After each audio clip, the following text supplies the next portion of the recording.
Friends, मैं यशवीन आपका स्वागत करती हूँ तक्षशिला ट्यूटोरियल्स के ऑनलाइन चैनल पर। दोस्तों, आज हमारा लेक्चर होगा 6.2। हम कौन सा चैप्टर पढ़ रहे हैं? Chapter number 6। उसका नाम क्या है? वंशानुगति के आणविक सिद्धांत, मतलब मॉलिक्यूलर बेसिस ऑफ इनहेरिटेंस। उसमें हम किसके बारे में पढ़ रहे थे? डीएनए के बारे में। तो चलिए दोस्तों, लेक्चर 6.2 पूरा किसके नाम? डीएनए के नाम। आज हम सिर्फ पढ़ेंगे डीएनए के बारे में। डीएनए का स्ट्रक्चर देखेंगे, डीएनए में क्या क्या चीज़ें होती हैं वो देखेंगे, कौन कौन से N2 बेस होते हैं, कैसे होते हैं, ये सब के बारे में पढ़ेंगे। और सबसे पहले हम ये पढ़ेंगे कि डीएनए की खोज किसने करी थी। और डीएनए का जो मेन एक बहुत फेमस मॉडल होता है डीएनए डबल हेलिक्स मॉडल, वो किसने दिया था। तो चलिए दोस्तों, आज का लेक्चर शुरू करते हैं, जिसमें हमें किसके बारे में पढ़ना है? डीएनए के बारे में पढ़ना है। तो सबसे पहले डीएनए की खोज किसने करी थी? डीएनए की खोज की थी एफ मिशर ने। इनका पूरा नाम होता है फ्रेडरिक मिशर। एफ मिशर ने की थी। डीएनए का नाम ज़ेहरिश ने दिया था। मतलब डीएनए का जो नाम हम पढ़ते हैं वो किसने दिया था? ज़ेहरिश ने दिया था। फिर डीएनए में हमें क्या क्या चीज़ें पाई जाती हैं? डीएनए में शुगर कौन सी होती है? डीऑक्सीराइबोस पेंटोस शुगर होती है। दोस्तों याद करिए, हमने जब आपको बताया था पेंटोस शुगर 2 प्रकार की होती है, तो 2 प्रकार में क्या था? एक था डीऑक्सीराइबोस शुगर थी, जिसमें एक ऑक्सीजन की कमी थी, और एक थी राइबोस शुगर। याद आया? उसी में क्या है, हमने आपको बताया भी था कि डीऑक्सीराइबोस शुगर हमें कहाँ मिलेगी? डीएनए में मिलेगी। और राइबोस शुगर हमें कहाँ मिलेगी? आरएनए में मिलेगी। तो डीएनए में कौन सी शुगर मिलती है? Deoxyribose pentose sugar. Why? Because इसमें 5 कार्बन होते हैं, इस वजह से इसे क्या कहते हैं? पेंटोस शुगर कहते हैं। फिर तथा N2 बेस। N2 बेस भी हमने आपको बताया था ना, 2 प्रकार के होते हैं, एक था पाइरिमिडीन और एक था प्यूरिन। प्लस पाइरिमिडीन में भी बहुत सारे 3 हमने आपको बताए थे। पाइरिमिडीन के 3 होते हैं और प्यूरिन के 2 होते हैं। एडेनिन और ग्वानिन क्या होते हैं? प्यूरिन होते हैं। साइटोसिन, यूरेसिल और थाइमिन क्या होते हैं? पाइरिमिडीन होते हैं। तो एडेनिन और थाइमिन, ठीक, ये दोनों क्या है? N2 बेसिस है। और ग्वानिन और साइटोसिन, ये दोनों भी N2 बेसिस है। इसमें कौन कौन से N2 बेस देखने को मिलते हैं? एक होता है एडेनिन, थाइमिन, ग्वानिन और साइटोसिन, जिसमें से साइटोसिन और थाइमिन ये दोनों क्या है? पाइरिमिडीन है दोस्तों, ठीक। और G और A ये दोनों क्या है? एडेनिन और ग्वानिन क्या है? प्यूरिन है। तो दोस्तों N2 बेस कौन कौन से? डीएनए में हमें सिर्फ यही 4 क्या मिलेंगे? N2 बेसेस मिलेंगे। Adenine, thymine, guanine, cytosine. अगर ये आरएनए होता तो बस यहाँ पे T की जगह U होता, यूरेसिल। जो तीसरा वाला था यूरेसिल, यूरेसिल क्या होता है? वो आरएनए में मिलता है, वो डीएनए में नहीं मिलता है। डीएनए में हमें सिर्फ इन 4 के बारे में पढ़ना है। फिर आगे बढ़ते हैं। विल्किंस तथा फ्रैंकलिन, ठीक, ये दोनों साइंटिस्ट के नाम है। ने क्या किया था? एक्सरे क्रिस्टलोग्राफी द्वारा डीएनए का अध्ययन किया था। किसने? विल्किंस और फ्रैंकलिन ने। सबसे पहले इन्होंने ने क्या किया था? एक्सरे क्रिस्टलोग्राफी की वजह से डीएनए का अध्ययन किया था, की सहायता से डीएनए का अध्ययन किया था। फिर आए थे वाटसन और क्रिक, बहुत फेमस साइंटिस्ट हैं। डीएनए का नाम जब जब आता है वाटसन और क्रिक को जरूर याद किया जाता है। क्यों? क्योंकि इसी के अध्ययन पे इन्होंने डीएनए का डबल हेलिक्स मॉडल दिया था, द्विकुंडलित मॉडल दिया था, जिसके बारे में हम पढ़ते हैं और अभी हम आगे आपको वही पढ़ाएंगे। इस अध्ययन के आधार पर 1953 में वाटसन एंड क्रिक, ये दोनों भी साइंटिस्ट के नाम है, वाटसन और क्रिक ने डीएनए का डबल हेलिक्स मॉडल या द्विकुंडलित मॉडल प्रस्तुत किया था। इस मॉडल को 1962 में वाटसन और क्रिक को नोबेल प्राइज दिया गया था। इसी मॉडल की वजह से 1962 में वाटसन और क्रिक को क्या मिला था? Nobel prize. इन्होंने 1953 में डबल हेलिक्स मॉडल दिया था। तो डीएनए की खोज किसने की? एफ मिशर ने। डीएनए को नाम किसने दिया? ज़ेहरिश ने। डीएनए में ये चीजें मिलती हैं। फिर विल्किंस और फ्रैंकलिन ने सबसे पहले इसका अध्ययन किया, किसकी सहायता से? एक्सरे क्रिस्टलोग्राफी की वजह से। और इसी अध्ययन के बेसिस पे बाद में वॉटसन और क्रेक आए, जिन्होंने क्या किया, इसका डबल हेलिक्स मॉडल दिया, जो कि हमें पढ़ना होता है। और इसी डबल हेलिक्स मॉडल की वजह से 1962 में इनको नोबेल प्राइज भी दिया गया। तो चलिए दोस्तों, अब हम पढ़ेंगे डीएनए के बारे में। डीएनए के बारे में हमने 15 पॉइंट्स लिखे। उन 15 पॉइंट्स को एक एक करके आपको समझाएंगे, प्लस डीएनए की संरचना भी दिखाएंगे। तो चलिए दोस्तों, पढ़ते हैं डीएनए का द्विकुंडलित model, the double helix model of DNA. तो चलिए दोस्तों, अब पढ़ते हैं डीएनए के बारे में कि उसमें कौन कौन से संरचना हमें देखने को मिलती है। तो अब हम पढ़ेंगे डीएनए का द्विकुंडलन प्रतिरूप, ठीक, जिसको double helix model of DNA भी कहते हैं। इस मॉडल में ये होता है इसका स्ट्रक्चर। ये स्ट्रक्चर आप सभी को बनाना पड़ेगा। देखने में बहुत सिंपल लगता है, लेकिन आप अपनी कॉपी और पेंसिल लेके एक बार सिर्फ इसकी लाइन ही ड्रॉ करके देखिए। अगर बन जाता है तो बहुत अच्छी बात है, और अगर नहीं बनता है तो आपको उसकी प्रैक्टिस करनी पड़ेगी, क्योंकि ये लाइन ही खींचने में थोड़ा टाइम लगता है। लेकिन अगर आपको प्रैक्टिस हो जाएगी तो आराम से डीएनए आप एक ही बार में बना लेंगे। तो ये स्ट्रक्चर बहुत ही ज़्यादा इम्पॉर्टेंट है, ज़रूर बनाना है, ज़रूर कॉपी में इसकी प्रैक्टिस कर लीजिएगा, वरना एग्जाम में पता चला सिर्फ इसकी लाइन ही खींचने में टाइम लग जाए तो काफ़ी टाइम वेस्ट होता है डायग्राम बनाने में। लेकिन अगर आप उसकी अच्छे से प्रैक्टिस कर लेते हो तो डायग्राम बहुत जल्दी बन जाते हैं, और स्कोरिंग होते हैं यही डायग्राम। अगर आपने डायग्राम बनाया है तो आपको नंबर कहीं नहीं कटेंगे, आपके नंबर। और अगर बिल्कुल अच्छा डायग्राम बनाएं, ज़रूरी नहीं है, जैसे हमने आपको बताया था, ज़रूरी नहीं है कि आप एज इट इज़ डायग्राम उतारिए या बहुत खूबसूरत डायग्राम बनाइए, ऐसा ज़रूरी नहीं होता है। हम लोग साइंस के स्टूडेंट हैं, आर्ट के स्टूडेंट तो है नहीं कि जो बहुत अच्छा डायग्राम बनाए। तो डायग्राम बस ऐसा बना होना चाहिए कि उसमें ये जो लेबलिंग करी जाती है, जो उसके नाम लिखे जाते हैं, वो आराम से लिख सके और डायग्राम की थोड़ी सी सही दिखे बस। ज़रूरी नहीं है कि आप सारा टाइम अपना डायग्राम बनाने में निकाल दें, तो वरना आप थ्योरी कब लिखेंगे। तो चलिए दोस्तों, ये डायग्राम सबको बनाना है अपने अपने रजिस्टर में। अच्छा होगा अगर आप इसकी प्रैक्टिस कर ले, क्योंकि डीएनए एक बहुत ज़्यादा पूछा जाने वाला बोर्ड के पर्पज से क्वेश्चन है। डायरेक्ट यही क्वेश्चन आता है कि डीएनए की द्विकुंडलन संरचना तथा इसको विस्तार पूर्वक समझाइए। और ये क्वेश्चन हमेशा लॉन्ग आंसर टाइप क्वेश्चन में आता है, मतलब दीर्घ उत्तरीय में आता है। तो चलिए दोस्तों, देखते हैं इसकी डीएनए की द्विकुंडलन प्रतिरूप, यानी कि double helix model of DNA. और double helix model of DNA किसने दिया था? वॉटसन और क्रेक ने दिया था। अब हम इसको एक एक पॉइंट्स करके आपको समझाएंगे। इसके 15 पॉइंट्स हैं, जिसमें से कुछ पॉइंट यहाँ पे हमने लिख दिए हैं। एक एक पॉइंट बताते जाएंगे और उसे डायग्राम में आपको दिखाते जाएंगे, जिससे आपको अच्छे से समझ में आ जाए। तो सबसे पहला पॉइंट है हमारा, इस मॉडल का मुख्य बिंदु प्यूरीन तथा पाइरीमिडीन। दोस्तों प्यूरीन और पाइरीमिडीन क्या थे? N2 बेस थे, मतलब नाइट्रोजनी क्षार। N2 बेस के मध्य युग्मन है प्यूरीन और पाइरीमिडीन। अब देखिए A है और T है, ये दोनों N2 बेसेस ही है ना। ये प्यूरीन है और ये क्या है? पाइरीमिडीन है, ठीक। इन दोनों के बीच में युग्मन, अब देखिए ये दोनों आपस में जुड़े हुए हैं, बॉन्ड के थ्रू जुड़े हुए हैं। इस बॉन्ड का नाम अभी हम आपको नीचे बताएंगे। दोनों क्या है? एक दूसरे से लिंक है, एक दूसरे से जुड़े हुए हैं, इसीलिए कहते हैं कि इसका मुख्य बिंदु क्या है? ये दोनों प्यूरीन और पाइरीमिडीन आपस में जुड़े होते हैं। फिर चाहे वो ये दोनों हो या ये दोनों है क्या? पाइरीमिडीन, एक पाइरीमिडीन है और दूसरा क्या है? प्यूरीन है। फिर आगे बढ़ते हैं दोस्तों, नेक्स्ट पॉइंट है डीएनए में पॉलीन्यूक्लियोटाइड्स। पॉलीन्यूक्लियोटाइड्स नाम सुना लग रहा है, पिछले लेक्चर में बताया था। पॉलीन्यूक्लियोटाइड 3 चीजों से मिलकर बना होता है nucleotide. Pentose sugar, N2 base और फॉस्फेट ग्रुप, इन तीनों से मिलकर क्या बनता है? न्यूक्लियोटाइड। और जब बहुत सारी न्यूक्लियोटाइड आपस में मिलकर जुड़ जाते हैं तो क्या बन जाता है? पॉलीन्यूक्लियोटाइड। डीएनए में पॉलीन्यूक्लियोटाइड चेन की 2 श्रृंखलाएं पाई जाती हैं, जो एक दूसरे की पूरक तथा एंटी पैरेलल होती है। अब इसका क्या मतलब है? डीएनए की पॉलीन्यूक्लियोटाइड्स की 2 श्रृंखलाएं पाई जाती हैं।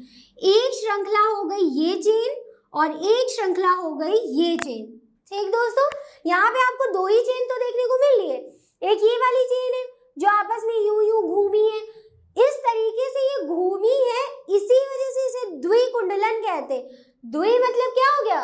दो। कितनी चेन है न्यूक्लियोटाइड की? दो ही तो है। और कुंडल या कुंडलन मतलब होता है कि ये कुंडलित अवस्था में है। कुंडलित मतलब होता है ये कुछ इस प्रकार की घूमी हुई है, इसीलिए इसको द्विकुंडलन मॉडल भी कहते हैं। दो श्रृंखलाएं पाई जाती हैं जो एक दूसरे की पूरक मतलब होता है कॉम्प्लीमेंट्री और सप्लीमेंट्री, तथा एंटी पैरेलल मतलब अपोजिट, एक दूसरे की उल्टी होती हैं। ठीक, ये अगर मान लीजिए ये अगर इस दिशा में जाती है तो जो दूसरी वाली है वो इस दिशा में आती है, एक दूसरे की बिल्कुल अपोजिट होती है। जैसे मिरर रिफ्लेक्शन होता है, एक बिल्कुल सीधा दिखता है और दूसरे में उल्टा, सेम वैसे ही होती है कि अगर ये इस दिशा में जाती है तो दूसरी वाली जो चेन होती है वो इस दिशा में जाती है। दूसरे पॉइंट अभी हमने पढ़ लिया। अब हमारा है तीसरा पॉइंट, दोनों श्रृंखलाओं से मतलब क्या है, एक ये श्रृंखला हो गई और दूसरी ये वाली श्रृंखला हो गई।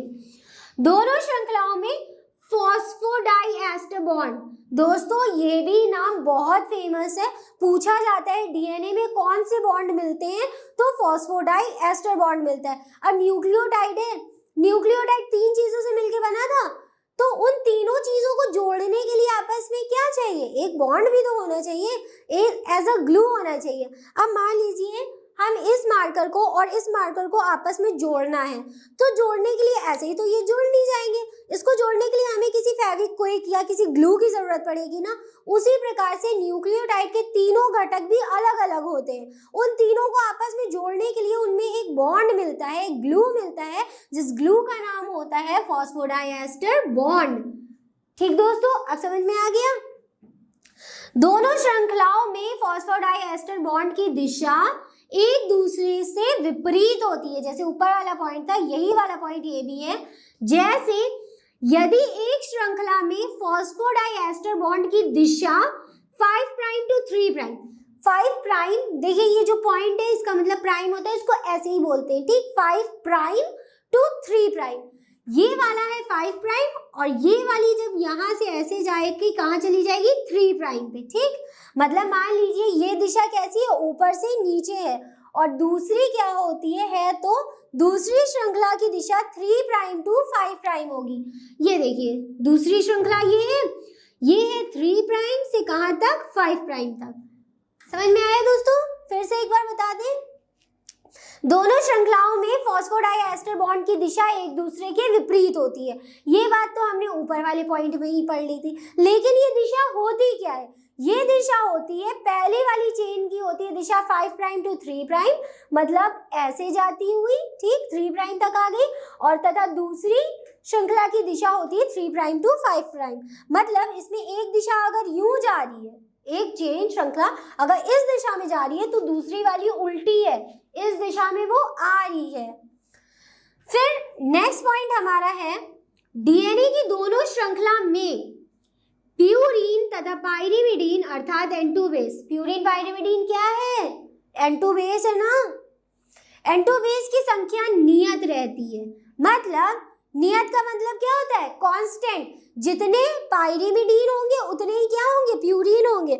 और दोस्तों यही एक रूल होता है जिसको चारगाफ का रूल कहते हैं, आपकी बुक में देखने को मिल जाएगा, बुक भी उठा के देख लिया करिए कि क्या क्या टॉपिक्स हैं। तो उसमें होता है एक चारगाफ का रूल। चारगाफ का रूल ये कहता है कि डीएनए में जितने पाइरिमिडीन है उतने ही कौन है, प्यूरीन है।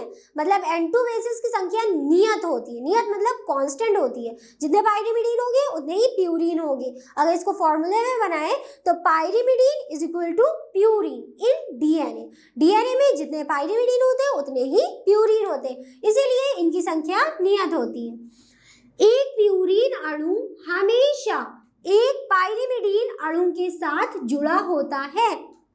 अब देखिए, क्योंकि इनकी संख्या नियत है तो एक पाइरिमिडीन हमेशा एक प्यूरीन के साथ जुड़ेगा, कभी पाइरिमिडीन पाइरिमिडीन नहीं जुड़ेगा, कभी प्यूरीन प्यूरीन नहीं जुड़ेगा, कभी पाइरिमिडीन पाइरिमिडीन नहीं जुड़ेगा। हमेशा एक प्यूरीन का जो अणु होगा वो किसके साथ जुड़ेगा, हमेशा एक पाइरिमिडीन के अणु के साथ। ये देखिए दोस्तों, ये क्या है, प्यूरीन है, ये क्या है, पाइरिमिडीन है, ये क्या है, पाइरिमिडीन है, ये क्या है, प्यूरीन है। इसीलिए इनकी संख्या नियत होती है, क्योंकि जब एक पाइरिमिडीन एक प्यूरिन के साथ बॉन्ड बनाएगा तो कोई और रहेगा नहीं, हमेशा इन्हीं दोनों में बॉन्ड बनेगा आपस में, तो इनकी संख्या तो नियत ही होगी। अगर कोई पाइरिमिडीन अकेला है तो उसके लिए प्यूरिन जरूरी है, इसीलिए इनकी संख्या क्या हो जाती है, नियत हो जाती है। ये देखिए, ये है प्यूरिन और ये है पाइरिमिडीन, ये दोनों आपस में बॉन्ड बनाए हुए हैं, ठीक। फिर ये है एक पाइरिमिडीन और ये है एक प्यूरिन, सॉरी ये है प्यूरिन और ये है एक पाइरिमिडीन, ग्वानिन है और साइटोसिन है, ये दोनों आपस में बॉन्ड बनाए हैं, ठीक, समझ में आ रहा है, ये दोनों आपस में बॉन्ड बनाए, इस वजह से जितने पाइरिमिडीन होते हैं उतने ही प्यूरिन होते हैं। मान लिए 3 पाइरिमिडीन है तो उसके सामने 3 प्यूरिन होंगे, तभी वो आपस में बॉन्ड बनाएंगे, वरना नहीं बनाएंगे, ठीक।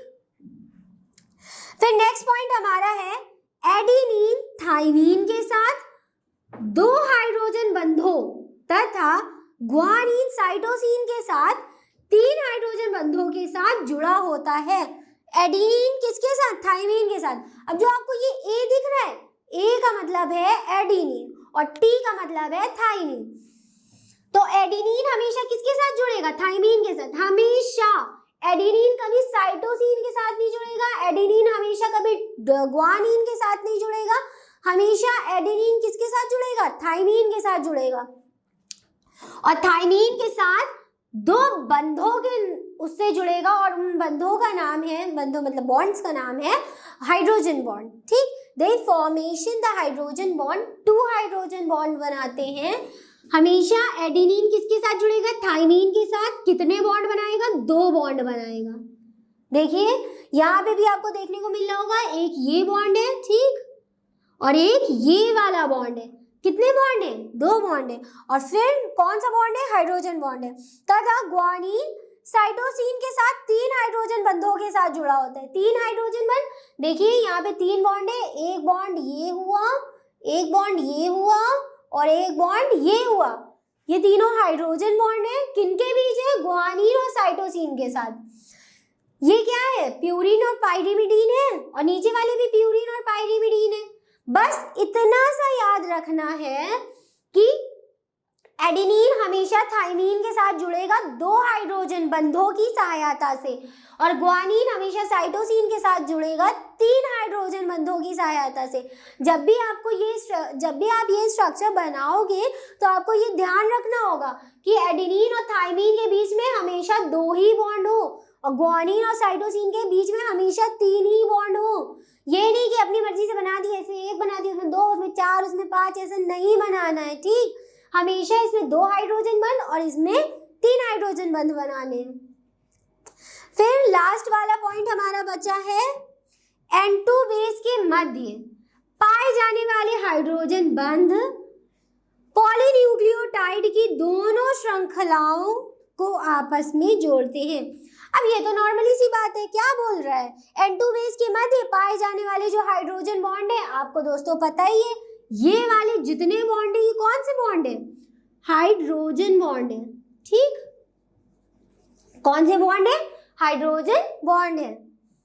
N2 बेस के मध्य पाए जाने वाले हाइड्रोजन बंध पॉलीन्यूक्लियोटाइड की दोनों श्रृंखलाओं, ये एक पॉलीन्यूक्लियोटाइड की श्रृंखला है और ये एक पॉलीन्यूक्लियोटाइड की श्रृंखला है। जो 5 प्राइम से 3 प्राइम जा रही है, ये भी एक पॉलीन्यूक्लियोटाइड की श्रृंखला है और 3 प्राइम टू 5 प्राइम जो जा रही है, ये भी एक पॉलीन्यूक्लियोटाइड की श्रृंखला है, जो कि 3 चीजों से मिलकर बनी होती है, ठीक। बार बार याद दिला रहे, भूलिएगा नहीं ये बात। N2 बेस के मध्य पाए जाने वाले हाइड्रोजन बॉन्ड पॉलीन्यूक्लियोटाइड की दोनों श्रृंखलाओं को आपस में जोड़ते हैं। अब देखिए, एक श्रृंखला ये है, एक श्रृंखला ये है, ये कौन है, N2 बेसेस है और इनके बीच में जो बंध है वो कौन है, हाइड्रोजन बंध है। तो ये दोनों एक दूसरे को आपस में जोड़े हुए हैं कि ये एक इधर ना चला जाए, वो उधर ना चला जाए, ये दोनों आपस में मिले रहे। तो ये होता है किसका काम, हाइड्रोजन बंधों का काम। तो दोस्तों ये तो हमारे कुछ पॉइंट थे, कुछ पॉइंट और बचे हैं जिन्हें हम लिख के आपको समझा देते हैं अभी। तो चलिए दोस्तों, बाकी के जो बचे हुए अपने पॉइंट्स हैं उनको भी पढ़ लेते हैं। तो दोस्तों अब हम अपने डीएनए के कुछ बचे कुछ पॉइंट्स को भी देख लेते हैं और अपने लेक्चर को कंप्लीट करते हैं। तो आगे पॉइंट हमारा है डीएनए का द्विकुंडलित मॉडल। जो ये है द्विकुंडलित मॉडल है सीढ़ी नुमा तथा कुंडलित संरचना है, सीढ़ी नुमा, जैसे कि हमने आपको शुरुआती में बताया था, इसका स्ट्रक्चर कैसा होता है, कुछ सीढ़ी नुमा होता है कि एक इधर डंडा होता है, एक इधर डंडा होता है और बीच में स्टेप्स होते हैं जिन पे पैर रखे जाते हैं। तो वही बात है, सीढ़ी नुमा तथा कुंडलित संरचना है। सीढ़ी नुमा तो है, लेकिन ये एक ऐसी सीढ़ी है जो कैसी है, कुंडलित है, मतलब कुंडली, मतलब घूमी हुई है। फिर दूसरा पॉइंट इसमें है, डीएनए अणु का व्यास, व्यास मतलब इसका डायमीटर, अर्थात पॉलीन्यूक्लियोटाइड श्रृंखलाओं के बीच की दूरी 20 एंगस्ट्रॉम होती है। ये ए के ऊपर जो एक डॉट लगा है, ये कौन सा मेजरमेंट है, 20 एंगस्ट्रॉम। मतलब ये एक पॉलीन्यूक्लियोटाइड श्रृंखला है और ये एक पॉलीन्यूक्लियोटाइड श्रृंखला है, ये तो बात आपको पता है। इन दोनों के बीच की दूरी कितनी है, 20 एंगस्ट्रॉम है, मतलब 20 एंगस्ट्रॉम है, ठीक। फिर आगे नेक्स्ट पॉइंट, दो क्रमागत मतलब इनके क्रम से, ये क्रम वाइज, ठीक। दो क्रमागत पदों के बीच की दूरी 3.4 एंगस्ट्रॉम है। ये देखिए, ये एक पद है और ये एक पद है, किसका पद है, N2 बेस का पद है, और इनके बीच की दूरी कितनी है, 3.4 एंगस्ट्रॉम। इन दोनों के बीच की दूरी, एक यहाँ पे N2 बेस है और एक यहाँ पे N2 बेस है, इनके बीच में ये जो छोटी सी दूरी है, ये कितनी दूरी है, 3.4 एंगस्ट्रॉम की है। फिर आगे बढ़ते हैं, N2 बेस हाइड्रोजन बॉन्ड्स की सहायता से जुड़े होते हैं। ये पॉइंट तो अभी थोड़ी देर पहले हमने पढ़ा था, ठीक, कि ये जो हाइड्रोजन बॉन्ड है किस सहायता से क्या होते हैं, दोनों N2 बेस आपस में जुड़े होते हैं। अब इनकी दूरी, इनके बीच की दूरी होती है 2.8 से 3.0, मतलब ऑलमोस्ट 3 एंगस्ट्रॉम होती है। मतलब यहाँ से लेकर यहाँ तक की दूरी कितनी दूरी है, 2.8 से लेकर 3.0 तक, ठीक दोस्तों। फिर आगे बढ़ते हैं, दो पेंटोज शुगर के बीच की दूरी 11.1 एंगस्ट्रॉम होती है। मतलब मान लीजिए एक यहाँ पे पेंटोज शुगर है और एक यहाँ पे पेंटोज शुगर है, ठीक। इस तरफ N2 बेस और यहाँ पे फॉस्फेट ग्रुप होगा, तो यहाँ से यहाँ तक की दूरी कितनी है, 11.1 एंगस्ट्रॉम, ठीक।